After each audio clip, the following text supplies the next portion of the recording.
Class 10 mathematics crash course में आपका स्वागत है। आज हम शुरुआत करेंगे इसके पहले यूनिट से, जो कि है रियल नंबर्स। रियल नंबर्स यानी वास्तविक संख्याएं। सबसे पहले इसमें हम पढ़ेंगे यूक्लिड विभाजन प्रमेयिका के बारे में, यानी कि यूक्लिड डिवीजन एल्गोरिथम के बारे में। यूक्लिड विभाजन प्रमेयिका के अनुसार दो धनात्मक पूर्णांक a और b दिए रहने पर ऐसी अद्वितीय पूर्ण संख्याएं q और r विद्यमान है कि a बराबर bq प्लस r होता है, जहां पर r शून्य से बड़ा या बराबर हो सकता है परंतु b से छोटा होता है। बच्चों, इसे हम एक उदाहरण की मदद से समझते हैं। देखिए, यहाँ पर हमने 18 को 3 से भाग किया तो हम जानते हैं 3 छिके 18, शेषफल आ गया 0। इसे हम लिख सकते हैं 18 बराबर 3 गुना 6 प्लस 0। इसी प्रकार से 22 को यदि 4 से भाग करते हैं तो 4 गुना 5 होता है 20, 4 5 20, 22 में से 20 घटाने पर हमें प्राप्त होता है 2। तो इसका अर्थ क्या है कि ये 18 और 22 ये थे A, 3 और 4 ये थे हमारे पास B, 6 और 5 ये दोनों थे हमारे Q, और ये जो 6 और 5 ये थे Q, और ये जो आया है 0 और 2 ये हमारे हैं शेषफल R। और यूक्लिड विभाजन प्रमेयिका के अनुसार जो शेषफल R है, रिमाइंडर R है, वह 0 से हमेशा या तो बड़ा होगा या 0 के बराबर होगा। किसी भी भाग में जो शेषफल है 0 से बड़ा भी हो सकता है, 0 के बराबर भी हो सकता है, परंतु यह b से हमेशा छोटा होगा। b यानी कि जिससे भाग किया जा रहा है भाज्य से यह छोटा ही होगा। यह शेषफल 3 से छोटा होगा, यह शेषफल 4 से छोटा होगा। यही यूक्लिड विभाजन प्रमेयिका है। आइए हम आगे चलते हैं। अगला कॉन्सेप्ट है यूक्लिड विभाजन एल्गोरिथम का प्रयोग करके HCF ज्ञात करना, दो संख्याओं का HCF ज्ञात करना। तो प्रश्नावली 1.1 में आपका एक प्रश्न है 135 और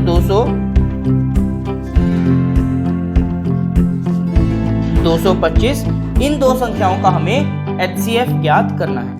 तो बच्चों, हम भाग विधि से HCF ज्ञात करते थे, जिसमें कि हम बड़ी संख्या को अंदर और इस प्रकार से छोटी संख्या को बाहर रखकर भाग करते थे, और हम लिखते थे 135 एकम 135, और इसमें शेषफल ज्ञात करते थे। 5 में से 5 माइनस किया 0, और 12 में से 3 माइनस किया 9, 1 में से 1 या 0, यानी हमारे पास आ गया 90।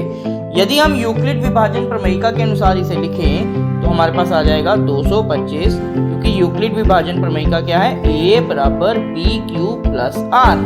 तो 225 बराबर 135 गुना q आया है 1 प्लस r शेषफल है 90। इसी प्रकार से अब 90 रह जाएगा बाहर, और ये जो 135 है ये चला जाएगा अंदर। अब हम इसे भाग करेंगे तो 90 एकम 90, क्योंकि 90 दूना 180, इससे बड़ा हो जाएगा। इसे माइनस करते हैं, 5 में से 0 माइनस किया 5, और 13 में से 9 माइनस किया 4। इसे भी हम यहाँ यूक्लिड विभाजन प्रमेयिका के अनुसार, यूक्लिड विभाजन एल्गोरिथम के अनुसार लिखेंगे तो हमारे पास आ जाएगा 135 बराबर b है 90 गुना q आया है 1 प्लस r आया है, शेषफल आया है 45। आइए अब इसे आगे करते हैं। अब ये 45 होगा बाहर, ये 90 आ जाएगा अंदर। आशा करता हूँ कि आपको ये भाग विधि से HCF ज्ञात करना आता है। 45 के पहाड़े में 90 आता है, 45 दूनी 90, 90 में से 90 माइनस करने पर हमारे पास आ गया 0। इसे भी हम यूक्लिड विभाजन प्रमेयिका के अनुसार लिखते हैं तो हमें प्राप्त होगा 90 बराबर 45 गुना 2 प्लस शेषफल आ गया है 0। अब बच्चों, जब भी हमारे पास शेषफल 0 आ जाएगा तो हम इस यूक्लिड विभाजन प्रमेयिका के अनुसार लिखे इस एल्गोरिथम को देखेंगे, जिसमें आया है 90 बराबर 45 गुना 2 प्लस 0। तो इसमें जिस संख्या से आखिरी बार भाग किया गया है वह संख्या होती है HCF। इसका मतलब हमारा जो HCF है 135 और 225, इन दो संख्याओं का जो HCF आएगा वह आएगा 45। तो इस प्रकार से हमने यूक्लिड विभाजन प्रमेयिका के अनुसार दो संख्याओं का HCF निकाला है। आइए अब आगे चलते हैं। इसके बाद हम देखते हैं, एक प्रश्न है हमारे पास, दर्शाइए कि कोई भी धनात्मक विषम पूर्णांक 6q+1 या 6q+3 या 6q+5 के रूप का होता है जहां q कोई पूर्णांक है। बच्चों हम देखते हैं इसे हल करके। देखिए मान लो a कोई धनात्मक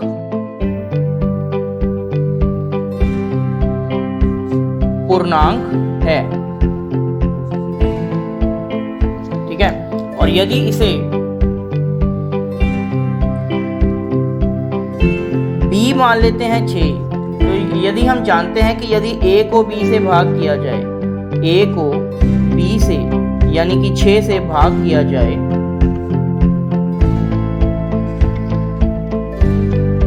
तो यूक्लिड विभाजन प्रमेयिका के अनुसार, यूक्लिड विभाजन प्रमेयिका के अनुसार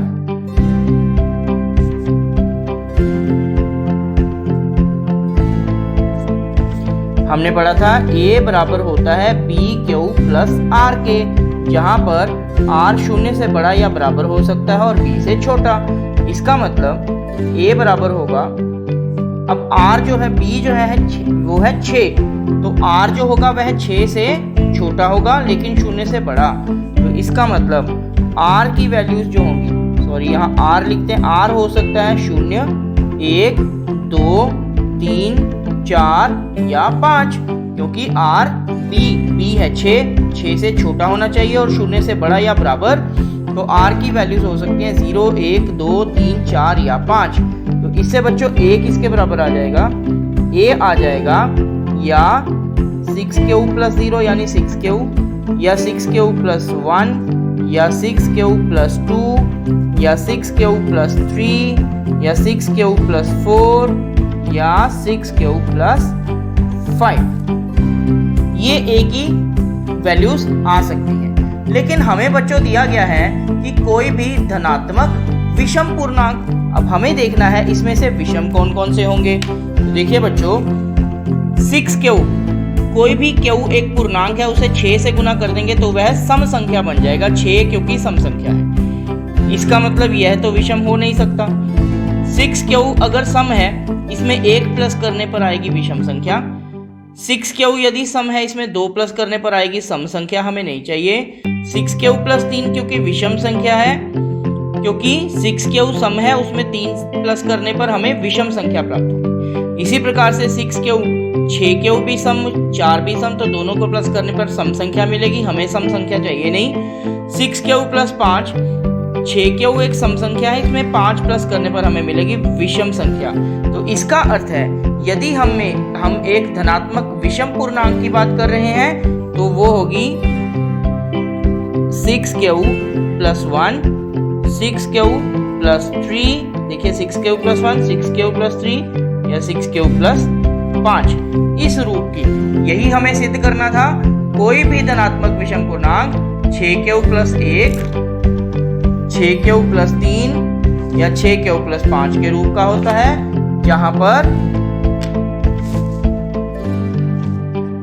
जहां q क्या है, q एक पूर्णांक है, q कोई भी पूर्णांक हो सकता है। तो बच्चों इस प्रकार के प्रश्न भी आपको आते हैं और इन्हें हल करने का यही तरीका है। तो आइए अब हम आगे बढ़ते हैं।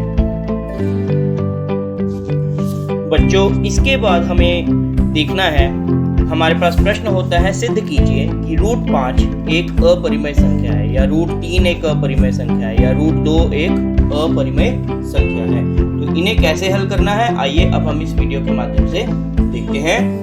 कि मान लो हम पहले इसका उल्टा मान लेते हैं, हमें सिद्ध करना है कि ये अपरिमेय संख्या है, तो हम मान लेते हैं कि √5 एक उल्टा परिमेय संख्या। सबसे पहले हम मान लेते हैं कि √5 एक परिमेय संख्या है। तो यदि √5 एक परिमेय संख्या है तो यह √5 परिमेय संख्या होती है। a बटा b के रूप की, a बटा b के रूप की, जहां पर b शून्य नहीं है और a और b पूर्णांक हैं, और साथ ही सह अभाज्य भी है, यानी कि को प्राइम है। ठीक है बच्चों, तो √5 बराबर a अपॉन b, b यहाँ a के साथ भाग हो रहा है, उधर जाएगा तो गुना हो जाएगा, तो हमारे पास आ जाएगा a बराबर √5 गुना b। आशा करता हूं इतना आपको समझ आया होगा। हमने सिद्ध करना है कि √5 एक अपरिमेय संख्या है, परंतु सबसे पहले हमने इसे परिमेय संख्या माना है और फिर परिमेय संख्या a बटा b के रूप की मानी है। अब b जो है a से भाग हो रहा था, उधर जाएगा √5 के साथ गुना हो जाएगा, तो a आ गया √5, b दोनों का यदि स्क्वायर कर देंगे तो आ जाएगा a स्क्वायर बराबर लेफ्ट साइड का स्क्वायर होगा √5 का स्क्वायर हो जाएगा 5, b का स्क्वायर हो जाएगा b स्क्वायर। इसे हम मान लेते हैं इक्वेशन 1, और इससे हमें यह पता चलता है कि 5 a स्क्वायर को विभाजित करता है, क्योंकि 5 गुना b स्क्वायर बराबर a स्क्वायर है, और यदि 5 a स्क्वायर को विभाजित करता है तो 5 a को भी विभाजित करेगा, तो हम यहां लिखते हैं 5 a को विभाजित करता है। आइए अब आगे चलते हैं, इसे मान लेते हैं हम इक्वेशन 2 कि 5 a को विभाजित करता है। अब यदि 5 a को विभाजित करता तो मान लेते हैं a बराबर होगा 5 गुना k कुछ भी हो सकता है, ठीक है। तो यदि ये जो वैल्यू है इसे समीकरण 1 में रखिए, a की जगह 5k, तो ये आ गया 5k का होल स्क्वायर बराबर होगा, यहाँ है 5 b स्क्वायर, 5 का स्क्वायर होता है 25, k का स्क्वायर होता है k स्क्वायर बराबर 5 b स्क्वायर। इसका मतलब 5 जब भी इधर आएगा तो ये 25 से भाग हो जाएगा, k स्क्वायर बराबर b स्क्वायर। अब यहाँ आप ध्यान से देखिएगा, 5 से 25 कट जाएगा, 5 5 25, तो ये आएगा 5k स्क्वायर बराबर b स्क्वायर। और बच्चों 5k स्क्वायर बराबर b स्क्वायर का मतलब क्या हुआ कि 5 किसी नंबर से गुना होगा तो b स्क्वायर बनेगा। इसका मतलब क्या है कि 5 b स्क्वायर को विभाजित करता है,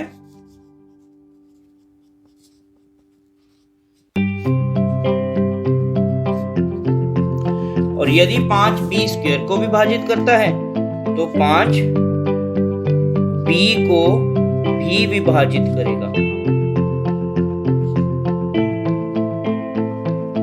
हम लिखते हैं 5 b को विभाजित करता है, और इसे मान लेते हैं इक्वेशन नंबर 3। तो बच्चे इक्वेशन 2 थी 5 a को विभाजित करता है, इक्वेशन 3 है 5 b को विभाजित करता है। फ्रॉम 2 and 3 5 a और b दोनों को विभाजित करता है, 5 a और b दोनों को विभाजित करता है। लेकिन बच्चों हमने तो शुरू में कहा था कि a और b सह अभाज्य है। सह अभाज्य का मतलब इनका कोई भी कॉमन फैक्टर नहीं हो सकता, लेकिन ये जो आया है हमारे पास कि 5 a और b दोनों को विभाजित करता है, इसका मतलब 5 दोनों का कॉमन फैक्टर है, ठीक है, सार गुणनखंड है। परंतु हम यहाँ लिखेंगे परंतु a और b तो सह अभाज्य थे, a और b सह अभाज्य हैं। इसका अर्थ क्या हुआ कि हमारी जो कल्पना थी वह गलत थी, हमारी कल्पना गलत थी। क्यों गलत थी बच्चों? क्योंकि हमने तो माना था कि a और b सहअभाज्य, हमने माना था a और b सहअभाज्य, लेकिन हमने यहाँ देखा कि a और b का एक कॉमन फैक्टर, एक सार गुणनखंड आता है 5। तो हमारी जो कल्पना थी वह गलत थी। और हमारी कल्पना क्या थी? हमारी कल्पना थी कि मान लो √5 एक परिमेय संख्या है। यह कल्पना गलत है, यानी √5 एक परिमेय नहीं, अपरिमेय संख्या। तो हम यहाँ लिखेंगे अतः सिद्ध हुआ कि √5 एक अपरिमेय संख्या है। तो हमने बच्चों इसे सिद्ध कर दिया। इसी प्रकार से √5 की जगह यदि आपको √3 आ जाए, √2 आ जाए, 2 + √5 आ जाए, इस प्रकार से आप सभी संख्याओं को अपरिमेय सिद्ध कर सकते हैं। तो आइए बच्चों, अब हम आगे बढ़ते हैं। बच्चों, इसके बाद हम पढ़ते हैं संख्याओं का दशमलव प्रसार। अब संख्याओं का दशमलव प्रसार बच्चों इस प्रकार से है। संख्याओं के 2 प्रकार के दशमलव प्रसार हो सकते हैं, शांत और अशांत। शांत दशमलव का मतलब है जिस दशमलव का अंत हो जाए। जैसे देखिए 1.5। अब हमें पता है यहाँ इसके बाद कुछ नहीं लिखा, इसका अर्थ है कि 1.5 पर यह दशमलव खत्म हो गया। इसी प्रकार से 1.3768, इसके आगे कुछ नहीं लिखा, इसका मतलब यह शांत दशमलव है, इसका अंत हो चुका है। ठीक है बच्चों। और अशांत दशमलव कैसे होते हैं? देखिए 2.3333 इसका अर्थ क्या है कि ये 3 ही बार बार आ रहा है। ठीक है। या फिर 1.4168025 यानी आगे अभी बढ़ रहा है, खत्म नहीं हुई। जिसके आगे ये डैश डैश डैश आ गया, यानी यह दशमलव प्रसार अभी खत्म नहीं हुआ। ठीक है, तो उसे कहते हैं अशांत, इसका अंत नहीं हुआ। तो 2 प्रकार के दशमलव प्रसार है, शांत दशमलव और अशांत दशमलव। अब बच्चों, हम परिमेय संख्याओं को देखकर भी बता सकते हैं कि कोई दशमलव शांत है या अशांत है। वो कैसे? देखिए, उसके लिए रूल है कि यदि किसी परिमेय संख्या की जो हर है, परिमेय संख्या की जो हर है, देखिए वो 2n और 5m होगी, तो वह शांत दशमलव होगा, जहां पर n और m पूर्णांक है।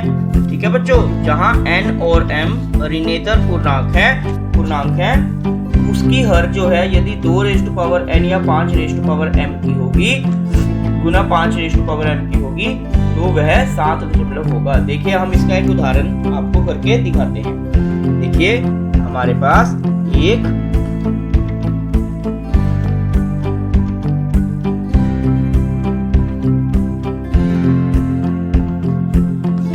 परिमेय संख्या है 16/40। आइए हम इसकी हर को देखते हैं। इसकी हर है 40। 40 होता है 2, यदि इसका अभाज्य गुणनखंडन करें तो ये हो जाएगा 2 दूनी 4 दूनी 8 और ये 40। 2 गुना 2 गुना 2 गुना 5, यानी कि ये हो गया 16/2 की पावर 3 गुना 5 की पावर 1, 2 की पावर n गुना 5 की पावर m। यदि दशमलव प्रसार इस प्रकार से लिखा जाएगा तो इसका अर्थ है इसको जब 16 को 40 से भाग करेंगे तो हमारे पास एक शांत दशमलव आएगा। ठीक है बच्चों, यदि हर में 2 की पावर m और गुना 5 की पावर n के अलावा कुछ भी और आ जाए, गुना 3 की पावर 6 या गुना 5 की या 7 की पावर 1 या कुछ भी ऐसा आ जाएगा, तो इसका अर्थ होगा कि वह शांत दशमलव नहीं होगा। ठीक है बच्चों, और यदि आप 16 को 40 से भाग करके देखेंगे तो ये आपके पास आएगा 0.4, जो कि एक शांत दशमलव है। आशा करता हूं आप इसको समझ गए होंगे। अब हम बात करते हैं बच्चों अशांत दशमलव की। अशांत दशमलव में आगे 2 प्रकार होते हैं, अशांत आवर्ती और अशांत अनावर्ती। अब इनमें क्या फर्क होता है ये मैं आपको बताता हूं बच्चों।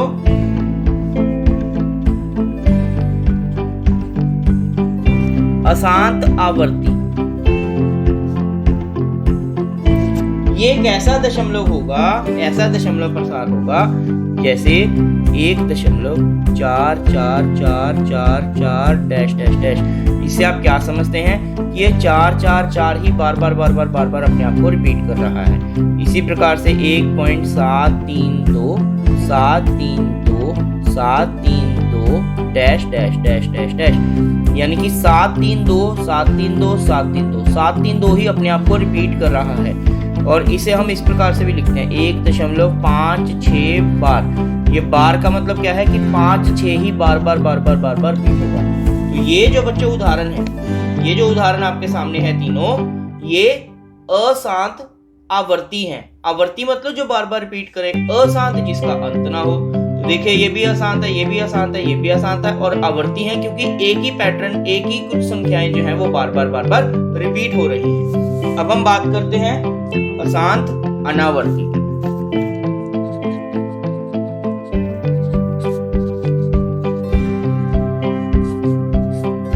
अशांत अनावर्ती बच्चों मुझे लगता है कि आपको नाम से क्लियर हो गया होगा। अशांत अनावर्ती क्या है? जो अशांत हो, यानी कि जिसका अंत ना हो लेकिन वह रिपीट ना करे। जैसे 1.7310421 dash dash dash dash dash. अब इसमें देखिए कोई पैटर्न नहीं है, कोई ऐसी संख्याएं नहीं है जो बार बार अपने आप को रिपीट करे, परंतु ये दशमलव प्रसार खत्म नहीं हुआ। ऐसे दशमलव प्रसार को हम कहते हैं अशांत अनावर्ती। इसी प्रकार से देखिए 1.140100100201 डैश डैश डैश, कोई पैटर्न नहीं है। 1401000। तो इस प्रकार की जो है जिसमें कुछ आवर्ती नहीं है, कुछ रिपीट नहीं हो रहा, लेकिन दशमलव प्रसार का अंत भी नहीं हो रहा, ऐसे दशमलव प्रसार को हम कहते हैं अशांत अनावर्ती। आशा करता हूँ आपको शांत दशमलव और अशांत दशमलव में फर्क पता लगा होगा। और बच्चों साथ ही मैं ये भी बताता चलूं, शांत दशमलव और अशांत आवर्ती ये दोनों होती हैं परिमेय संख्याएं। ये दोनों ही दशमलव प्रसार हमें कहां से मिलेंगे? परिमेय संख्याओं से मिलेंगे, शांत दशमलव और अशांत आवर्ती। ये जो है अशांत अनावर्ती, ये हमें मिलते हैं, ये दशमलव प्रसार हमें मिलते हैं अपरिमेय संख्याओं से। तो बच्चों आशा करता हूं आपको ये दशमलव संख्याओं का दशमलव प्रसार बहुत अच्छे से समझ आया होगा। इसके साथ ही हमारा इस क्रैश कोर्स का प्रथम पाठ यानी कि वास्तविक संख्याएं खत्म होता है। अगले वीडियो में हम आपको द्वितीय पाठ शुरू करवाएंगे। तो इस क्रैश कोर्स का फायदा यही है कि आप अपनी 10th क्लास की तैयारी बहुत जल्दी से थोड़े समय में मेन कॉन्सेप्ट्स को समझकर कर सकते हैं। बाकी के प्रश्नों के अभ्यास के लिए आपको अपनी पुस्तकों से बहुत सारे प्रश्नों को हल करना होगा। धन्यवाद।